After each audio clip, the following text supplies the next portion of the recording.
CPIM Kannur ജില്ലാ സമ്മേളനത്തിൽ P ദിവ്യയെ പിന്തുണച്ചും എതിർത്തും ചർച്ച. ദിവ്യ അപക്വമായി പെരുമാറിയെന്ന ഒരു വിഭാഗത്തിന്റെ വിമർശനം. പത്തനംതിട്ട ജില്ലാ കമ്മിറ്റിയുടെ നിലപാട് സമ്മർദ്ദം വർദ്ധിപ്പിച്ചു എന്ന മറ്റൊരു വിഭാഗം പ്രതിനിധികളും അഭിപ്രായപ്പെട്ടു. നിഖിലയുണ്ട്. നിഖില, വിവരങ്ങൾ. അനുകൂലിച്ചും എതിർത്തും ഉള്ള ചർച്ചയാണ് CPIMന്റെ കണ്ണൂർ ജില്ലാ സമ്മേളനത്തിൽ ഇപ്പോൾ പുരോഗമിച്ചുകൊണ്ടിരിക്കുന്ന പ്രതിനിധി ചർച്ചയിൽ നടന്നുകൊണ്ടിരിക്കുന്നത്. പി പി ദിവ്യക്കെതിരായ പാർട്ടി നടപടിയെ വിമർശിക്കുന്ന തരത്തിലേക്കുള്ള പ്രതികരണങ്ങൾ കൂടി വരുന്നുണ്ട് എന്നുള്ളത് ശ്രദ്ധേയമാണ്.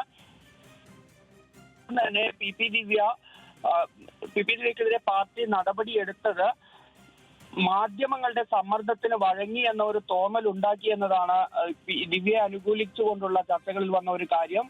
ദിവ്യക്കെതിരായ വിവാദങ്ങൾ പാർട്ടിക്ക് തിരിച്ചടിയായെന്നും ദിവ്യ സ്വന്തം നിലയ്ക്ക് തീരുമാനമെടുത്ത് അപക്വമായി പെരുമാറിയെന്നും ഒരു വിഭാഗത്തിന്റെ വിമർശനം ഉയർന്നപ്പോൾ ദിവ്യയെ അനുകൂലിച്ചുള്ളവർ പ്രധാനമായും ഉയർത്തിയത് 3 കാര്യങ്ങളാണ്. അതിൽ ഒന്നാമത്തേത്, ദിവ്യക്കെതിരെ പാർട്ടി വളരെ പെട്ടെന്ന് നടപടി സ്വീകരിച്ചതോടുകൂടി മാധ്യമ വിചാരണയ്ക്ക് പാർട്ടി വഴങ്ങി എന്ന തോന്നൽ ഉണ്ടാക്കി എന്നതായിരുന്നു ഒരു വിമർശനം.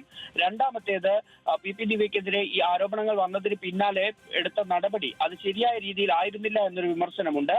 മറ്റൊന്ന്, പത്തനംതിട്ട ജില്ലാ കമ്മിറ്റിക്കും ഈ വിഷയത്തിൽ കണ്ണൂർ ജില്ലാ സമ്മേളനത്തിൽ വിമർശനം വരുന്നു എന്നുള്ളതാണ്. പത്തനംതിട്ട ജില്ലാ കമ്മിറ്റി ഈ ADMന്റെ മരണവുമായി ബന്ധപ്പെട്ട് പി ദിവ്യക്കെതിരെ ആരോപണം ഉയർന്നതിന് പിന്നാലെ ADMന്റെ മരണവുമായി ബന്ധപ്പെട്ട വിഷയത്തിൽ സ്വീകരിച്ച നിലപാട് അത് സമ്മർദ്ദം വർദ്ധിപ്പിക്കുന്നതായി എന്നാണ് ഒരു വിഭാഗം പ്രതിനിധികൾ ചർച്ചയിൽ ഇപ്പോൾ ഉന്നയിച്ചിരിക്കുന്ന കാര്യം.